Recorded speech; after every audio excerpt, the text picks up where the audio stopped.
The obstacle is the way. Part 1. Perception.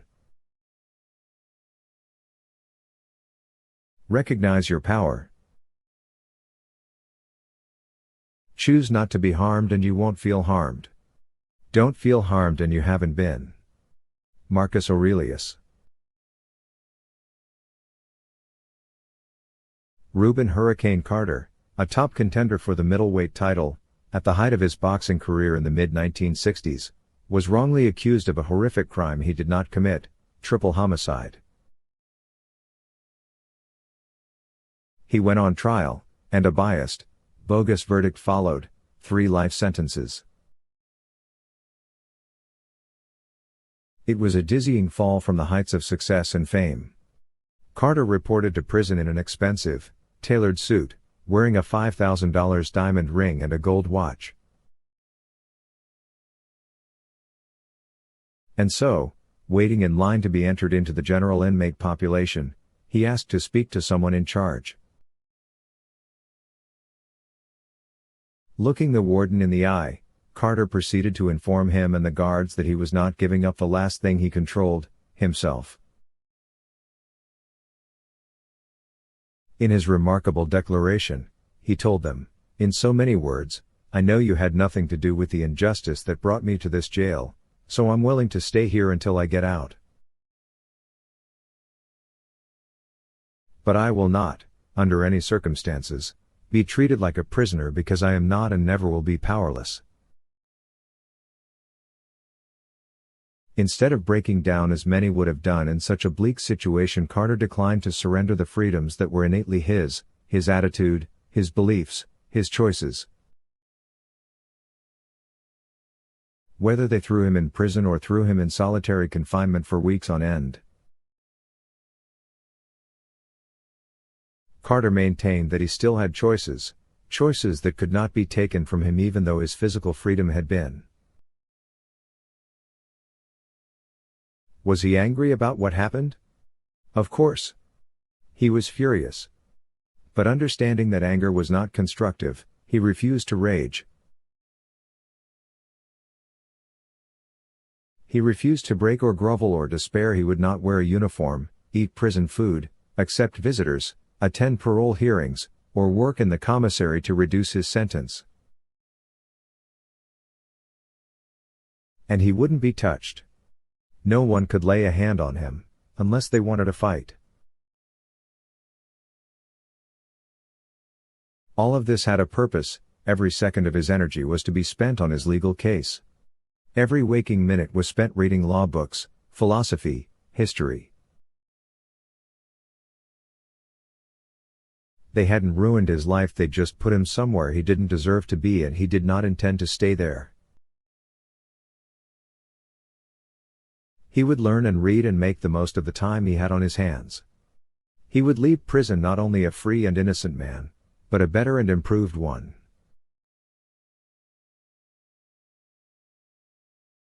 It took 19 years and 2 trials to overturn that verdict, but when Carter walked out of prison, he simply resumed his life. No civil suit to recover damages. Carter did not even request an apology from the court. Because to him, that would imply that they'd taken something of his that Carter felt he was owed. That had never been his view, even in the dark depths of solitary confinement. He had made his choice. This can't harm me. I might not have wanted it to happen, but I decide how it will affect me. No one else has the right. We decide what we will make of each and every situation.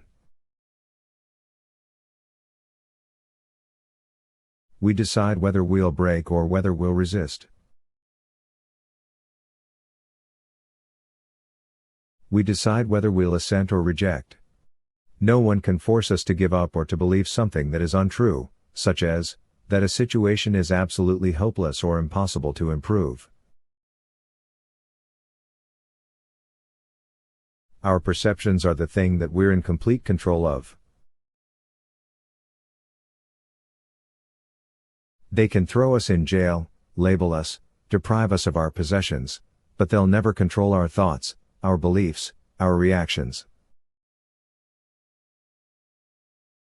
Which is to say, we are never completely powerless. Even in prison, deprived of nearly everything, some freedoms remain. Your mind remains your own. If you're lucky, you have books, and you have time, lots of time. Carter did not have much power, but he understood that that was not the same thing as being powerless.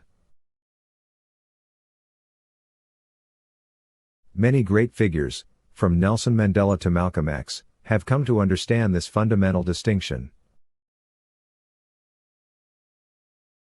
It's how they turned prison into the workshop where they transformed themselves and the schoolhouse where they began to transform others. If an unjust prison sentence can be not only salvaged but transformative and beneficial, then for our purposes, nothing we'll experience is likely without potential benefit. In fact, if we have our wits fully about us, we can step back and remember that situations, by themselves, cannot be good or bad. This is a judgment that we, as human beings, bring to them with our perceptions. To one person a situation may be negative. To another, that same situation may be positive.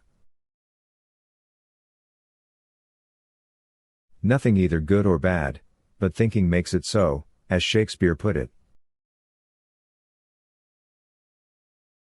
Laura Ingalls Wilder, author of the classic series Little House, lived that idea, facing some of the toughest and unwelcoming elements on the planet.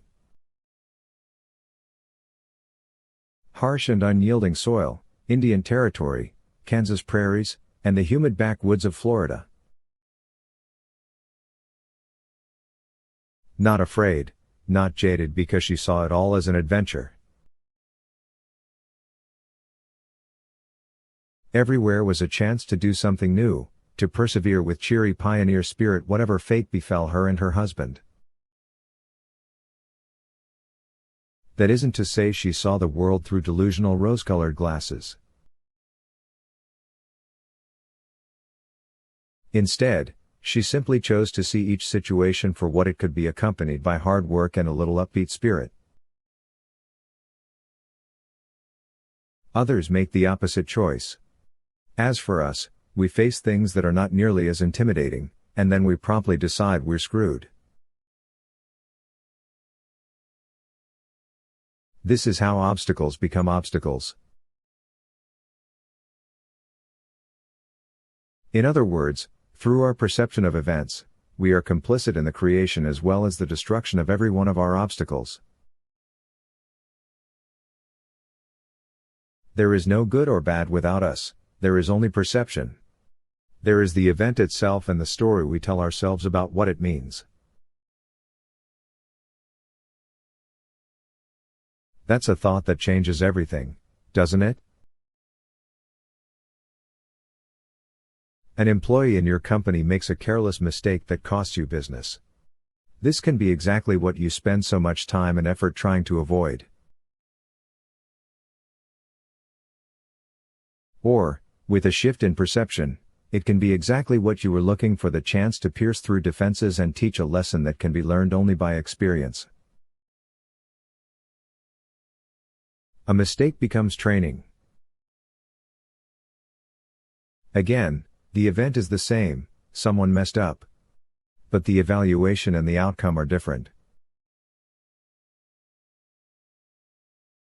With one approach you took advantage, with the other you succumb to anger or fear.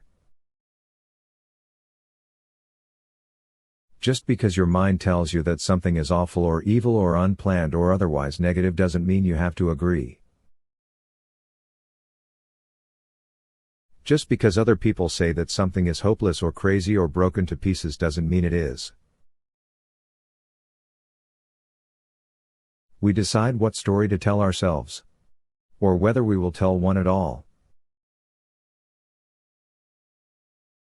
Welcome to the power of perception. Applicable in each and every situation, impossible to obstruct. It can only be relinquished.